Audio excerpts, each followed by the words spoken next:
চলে গেছে।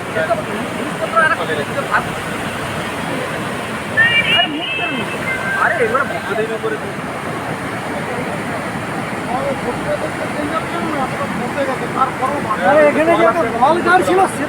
পুরো ভেঙে মানুরের চক্রবর্তী পাড়া ভেঙেছে, পুরো পিচ রাস্তাটা ভেঙেছে অনেকটা।